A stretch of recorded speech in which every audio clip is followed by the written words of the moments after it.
Olá, pessoal, tudo bem? Me chamo Carolina de Carvalho e irei iniciar com vocês hoje uma nova série aqui no canal, aonde iremos discutir referente a vários assuntos. O primeiro assunto escolhido foi o currículo da cidade Povos Migrantes. Ele foi idealizado em 2021. O currículo da cidade Povos Migrantes, ele é dividido em 5 partes. A primeira parte delas é com o tema Somos tantas, somos múltiplas pessoas em movimento. Vamos descobrir melhor o que o currículo quer dizer com esse título? Eu irei contextualizar a primeira parte do currículo para vocês. Então, iniciamos a nossa análise, né, do documento Orientações Pedagógicas, Povos Migrantes, e nessa primeira parte vamos refletir sobre a migração, apresentar os conceitos importantes para sua compreensão e contextualizar a luta pelo direito ao movimento no Brasil. Eu vou estar lendo essa citação que está no próprio currículo, que eu achei que faz muito jus ao que iremos discutir hoje. Então, amo Minas, Minas e Milton. Aprendi português na adolescência, nos Estados Unidos, trabalhando em um resort, isolado com outros 200 brasileiros. Havia também muita música brasileira e quis vir para cá, saber de onde vêm essas letras, essas rítmicas. Marta Goldos, peruana, residente do Brasil desde 2019. Então, como podemos ver, observar na citação anterior, o currículo lhe traz uma visão do ser humano migrante, que é muito importante a gente saber que a pessoa que decide mudar para outro país, independentemente do motivo, né? Essa pessoa é um ser humano. Então, o currículo traz essa visão do ser humano migrante. Nessa primeira parte, ele também se refere aos conceitos. Então, iremos agora ver um pouquinho mais sobre esses conceitos. Quando se referimos à pessoa imigrante, estamos se referindo à pessoa que está chegando a um país ou algum estado diferente, porque pessoas que mudam de estado para o outro, de uma cidade para outra, também é uma pessoa imigrante. Quando falamos da pessoa emigrante, com E no início, estamos se referindo à pessoa que sai do seu país. Então, quando ela decide sair do seu país, ela se torna uma pessoa emigrante. E quando a gente se refere ao termo migrar, que significa esse processo de deslocamento de um país para o outro. E aí esse objetivo pode ser de permanecer, né, se estabelecer nessa região, ou depois ir para outro país. Então, quando eu decido mudar da minha cidade, do meu país de origem, eu me torno um emigrante. Quando eu chego nesse país aonde eu vou me estabelecer, eu me torno um imigrante. E nesse processo de deslocamento, eu estou fazendo o processo de migratório, o processo de migrar. Tipos de imigração. Existem dois tipos de imigração. Quando o imigrante tem toda a documentação, ele é um imigrante legal, onde toda a documentação, autorização para entrar no país onde ele deseja ir, ele tem. E o imigrante irregular ou ilegal, são aquelas pessoas, né, que não têm essa documentação para ir permanecer naquele país, né, onde ele quer ir. Fatores que influenciam essa migração, os fatores econômicos, fatores políticos, sociais, culturais e climáticos. Existem outros fatores também, igual os sonhos das pessoas de morar fora, estudar. Então, são vários fatores que influenciam essa decisão de sair do seu país de origem para ir para outro país. O exemplo que a gente pode citar é o exemplo da Ucrânia, né? Muitas pessoas foram para outro país por procurando, né, asilo devido à guerra que estava acontecendo no seu país de origem. Nessa segunda parte do currículo, ele vem trazendo para a gente o tema acolhimento e escuta nas unidades educacionais.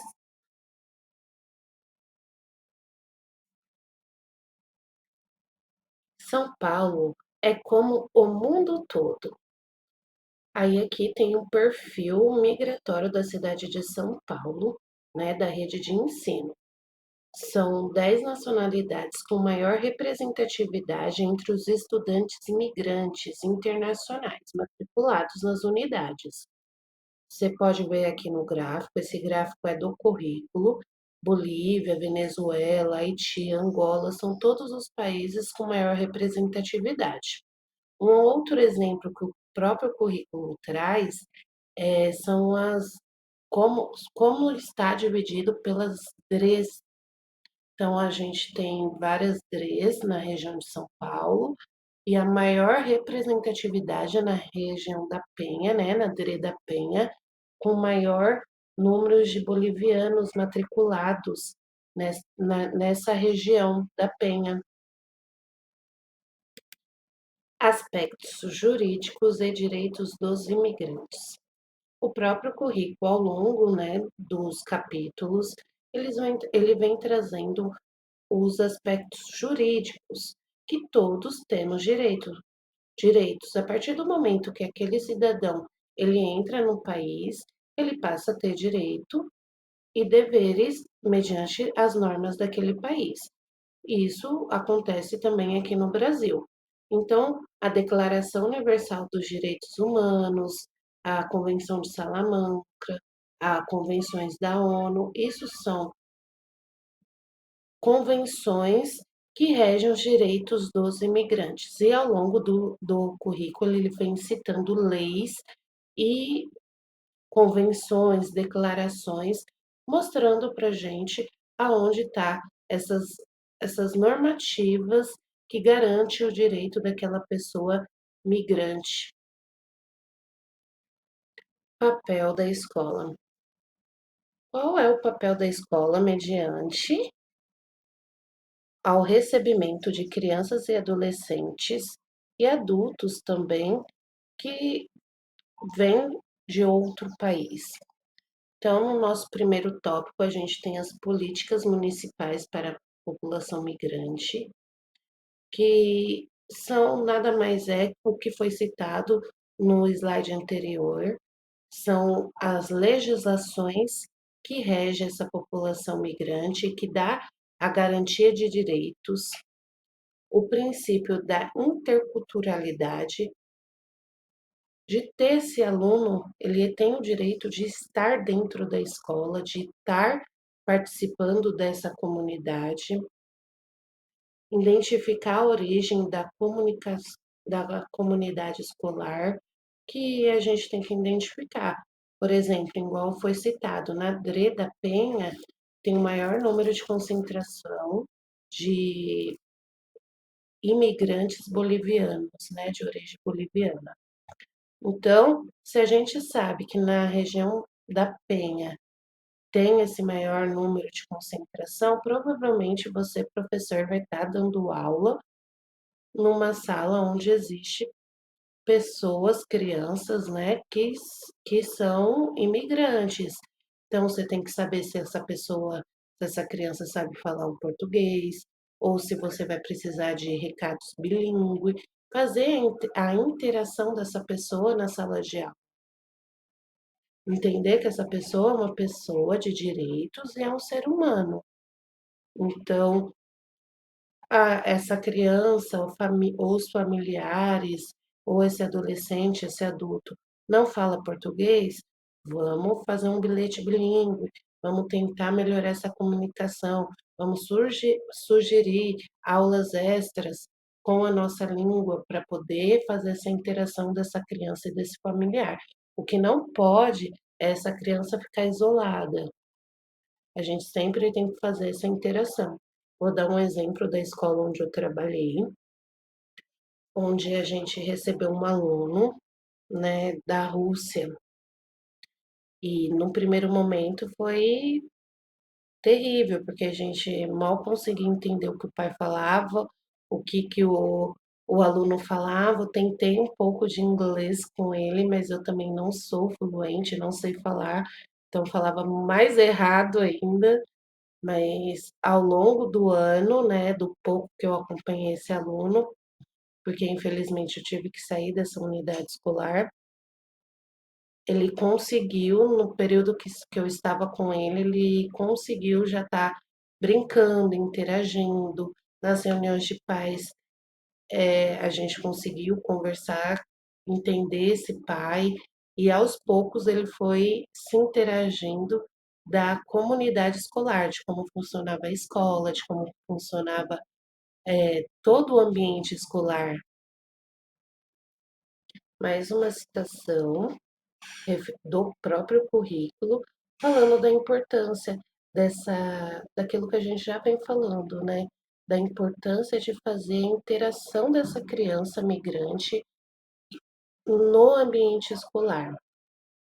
Quando meu filho entrou na escola, ele não sabia falar o português, só sabia espanhol. Eu também não sabia nem escrever, nem ler português. Eu sempre falava assim: filho, você tem que aprender na escola para ensinar para a mamãe. Mamãe não sabe. Aí ele falava: tá bom, mãe, vou aprender. E a cada palavra que ele aprendia, digamos, como se escreve casa, como se escreve família, eu aprendia junto com ele. Eu falava como é, filho, aqui? E ele falava: eu vou ensinar. Aprendemos assim, juntos. Ele aprendeu mais rápido que eu por ter uma professora na escola. Sônia Limache, imigrante de origem boliviana e mãe do estudante da rede municipal na rede pública de ensino de São Paulo. Isso é um exemplo daquilo que a gente sempre quer, daquilo que a gente está conversando. O imigrante, ele tem direito. E ali quando você recebe um imigrante, você não abraça somente ele, você abraça e faz o acolhimento de toda uma família. Impactos positivos com a migração. A gente pode ver os setores econômicos, demográficos e culturais, e entre outros. Aqui eu citei apenas três, que já dá uma dimensão como é positivo receber pessoas de outra nacionalidade, de outro país, de outro estado na sua região. E os desafios que infelizmente ainda existem, a gente não gostaria de estar falando, mas ainda existe. Então, o desafio é a discriminação, a xenofobia, o sobrecarregamento nos serviços públicos e os conflitos sociais.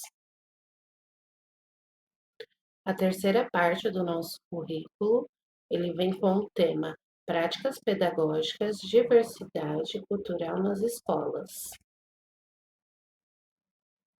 E aí a gente vem com várias práticas, o currículo ele vem com várias atividades, sugestões de atividades para fazer a inclusão e trabalhar esse tema de migração na sua sala de aula.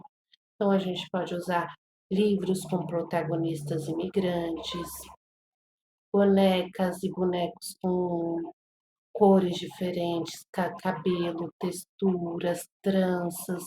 Então, são várias práticas que a gente pode utilizar na educação infantil para trazer essa abordagem desse tema na sua sala de aula, na nossa sala de aula. Isso ele também traz do ensino fundamental, né, que é do primeiro ao quinto ano, como ele também traz, né, do ensino fundamental 2, do médio e do EJA. Aqui está citado alguns exemplos, mas a gente pode trabalhar essa abordagem com inúmeros exemplos, como teatro, textos, homenageando pessoas migrantes que vieram para o nosso país e deixaram um grande legado. Então, aqui são algumas sugestões que o currículo lhe traz para que possamos trabalhar em sala de aula. Para compreendermos melhor da continuidade, vamos de mais uma citação. A discriminação na forma como exteriorizamos nossa cultura. No caso dos guichas, para mim é uma bandeira de luta para o meu filho, especialmente os guichas equatorianos que têm a trança sofrem discriminação na escola e terminam cortando o cabelo para não seguir sendo discriminados, o que é algo terrível na cultura. Isso é muito forte. Já vivemos nós, as mães desses homens guixas, fora da escola, essa perseguição e discriminação. E as crianças dentro da escola também, e para mim isso é muito violento. Giovanna Ioia, migrante guilcha boliviana, 2020. Isso é o puro reflexo, né, do que a gente vem conversando, fazer essa inclusão dessa criança ao todo, integral, educação integral, onde todas as competências das crianças são desenvolvidas e integradas na sociedade. Como que você consegue desenvolver competências em uma criança sendo que ela está machucada, ferida por preconceitos estipulados pela sociedade? Nossa quarta parte vem com o tema Um galo sozinho não tece um amanhã. Rede de apoio e parcerias. Eu achei muito importante trazer essa parte da nossa quarta parte, onde o currículo ele vem trazendo alguns atendimentos fornecidos pela rede e o material tem o centro de referência, né, de atendimento para as pessoas migrantes. Então, tem atendimento de regularização migratória, né, que é os documentos, atendimento do serviço social, atendimento da integração social, atendimento jurídico, psicológico. Então, são vários atendimentos fornecidos, né, pela rede para que esse estudante, essa família, tenha o maior acolhimento possível. Então, você sozinho, você não faz nada. Juntos, a gente consegue fazer muito mais.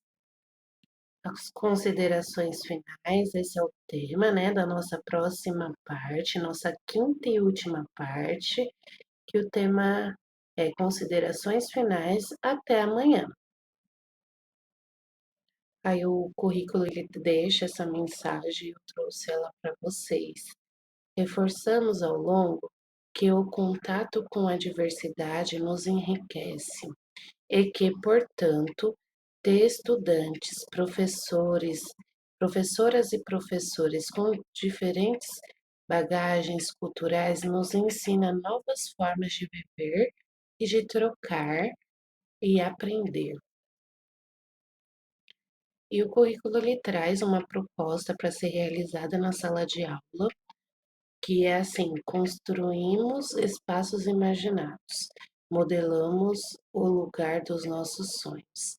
E aí ele pede para a gente se deitar no chão, fechar nossos olhos, imaginar, tecer mesmo como que seria a nossa cidade do sonho, nosso lugar de segurança. E isso é muito legal, imaginando o planeta, né, como que cada um imagina o planeta e faz essa troca dentro da sala de aula. Então eu encerro o vídeo por aqui, deixando como que vocês imaginam o planeta de vocês, qual é a diversidade, qual que é as cores que vocês gostariam de ver mais. Eu gostaria de ver mais a cor do respeito, da diversidade cultural e também do de amarmos mais uns aos outros e sempre respeitar. Então é isso que eu gostaria de ver mais, o meu mundo imaginário. E se você gostou dessa aula, não se esqueça de se inscrever no canal, deixar seu like, ativar os sininhos e um recadinho, toda segunda-feira vai estar postado agora um vídeo novo eu explicando. Isso daqui não é uma aula, eu trago pontos da minha leitura e da minha observação e expondo aqui para vocês. Então, espero que vocês gostem. Se alguém tiver algo a comentar, pode incluir também mais informações, né? Que isso é uma troca.